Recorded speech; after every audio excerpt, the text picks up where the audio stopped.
Hi everyone, welcome back to my channel. So today I have a new drugstore release. I'm so excited because I have not seen anything really that new at the drugstore lately. I have not been to the drugstore lately because we've all been at home. I did see these new palettes from Rimmel. I bought them online from Shoppers Drug Mart. They were on sale on the weekend, so I did pick myself up one to test out. There is, I believe, 4 palettes or 5. I picked up the mini power palette, and the reason why I went with this one is because of this turquoise shade. Great for summertime, so I'm going to try to create some sort of look with this. I'm also going to use this product right here. It's a cream highlight plus a shimmer, so I'm going to use that today for my highlight. I don't have any highlight on. Anyways, if you would like to see this palette in action, please keep watching. Before I start, everything on my face will be listed down below in the description box. I pretty much did everything. Also self-tan last night, so I'm feeling fresh. Anyways, let's just move along. First up, I'm grabbing the lightest shade in the palette. It's a matte shade. Looks a little bit yellow. Hopefully doesn't apply yellow.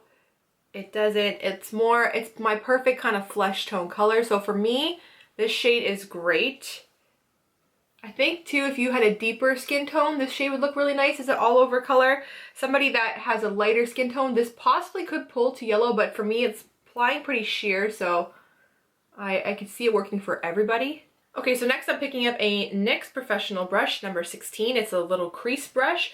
So what I'm going to do is I'm going to go in with this kind of terracotta orange shade. So we're going to dip into that. I find the color palette here is a little bit strange. It's a little bit weird, but I don't know. We're going to work with it. So I'm going to pick up this terracotta shade, working this into the crease, bringing it up pretty high underneath the brow bone. It's very pigmented. It's pulling a little bit more orange than the kind of brown shade in the pan, but it's easy to blend. So next I'm picking up a Quo Definer shadow brush. I'm actually going to dip into this pinkish kind of color. So I'm starting to apply this to the center of my eye. I did not expect this to be this pigmented, like at all. This is surprising to me. The orange comes across here, so I'm actually going to bring the pink a little bit, connecting it to that orange. Then you're going to want to take your fluffy brush again. I added a little bit more of a mixture of the orange and the pink shade, and I'm just going to really just buff that out right in the center. So the shade in the pan and the pink shade on the eye are definitely a little bit different. When you apply to the eye, it's a little bit brighter. It's less purpley. In the pan, it looks a little bit more purple. So I'm going to take a little bit more of that pink shade as well. Start to just stipple it kind of on the outer portion of the eye.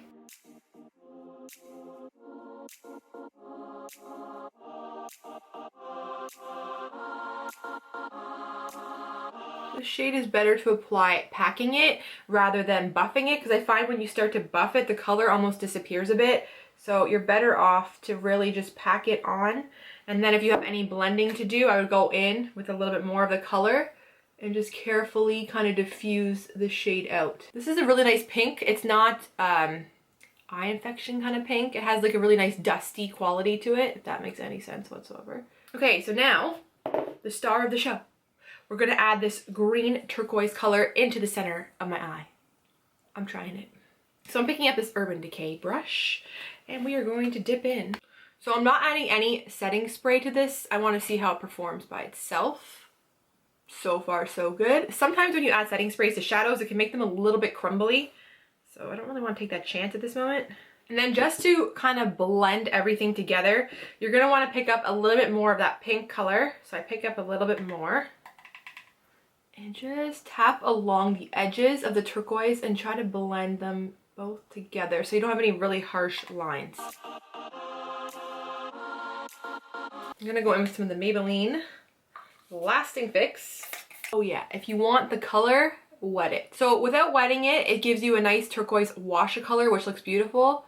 If you really want to pack on that turquoise color, if you add a little bit of setting spray, it really amps it up.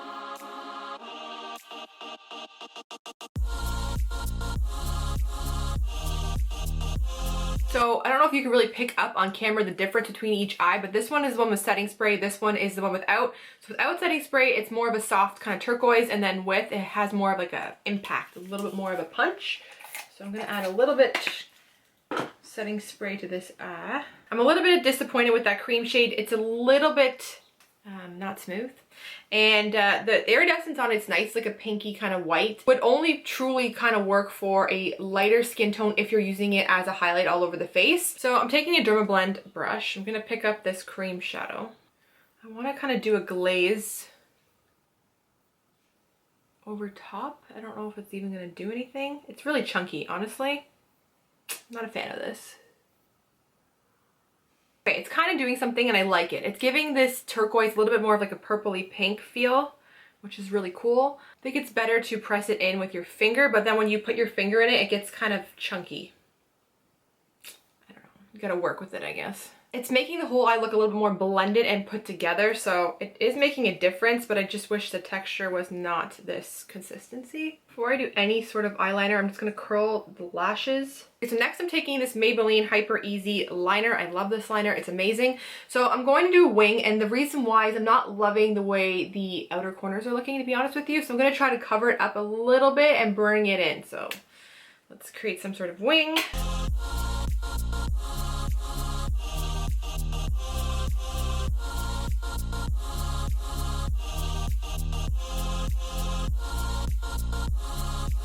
So I was just applying my wing, the camera died. I took a little flat precision kind of ultra fine brush. I went in back with the turquoise shade, and then I went over this black line so it's not as harsh, and now it's like a turquoise and fades into black at the point. So that's what I did for the wing. I'm taking the Revlon So Fierce Final Eyeliner in black, pushing that up into the lash line.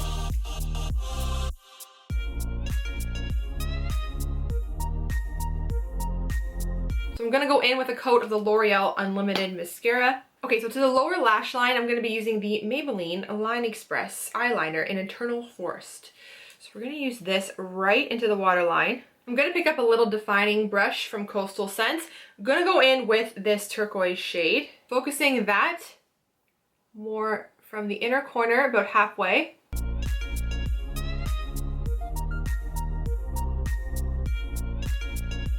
And then using the same brush, I'm gonna go with the orange and the pink, mix them together, and add them just on the outside of the eye. Okay, so off camera, I applied a pair of the RedCherry 415 lashes. I actually cut them in half. It's easier to apply. That's a little tip.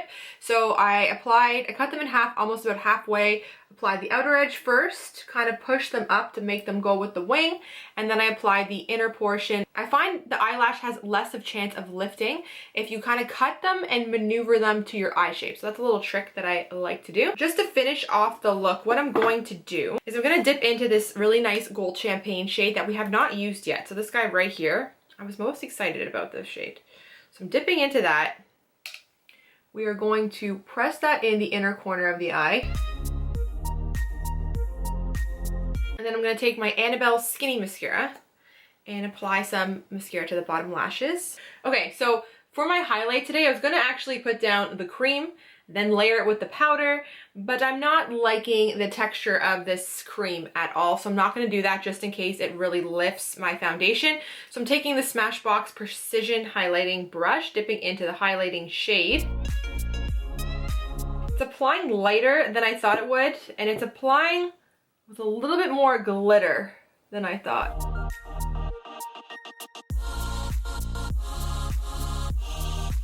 But it's very highlighty, but a little bit glittery.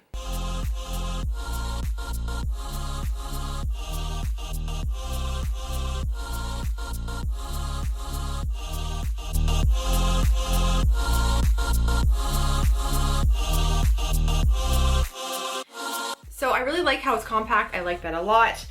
This shade here, the highlight shade, comes off a little bit more glittery on the face and a little bit lighter. So for me, I think I would grab this more for an eyeshadow.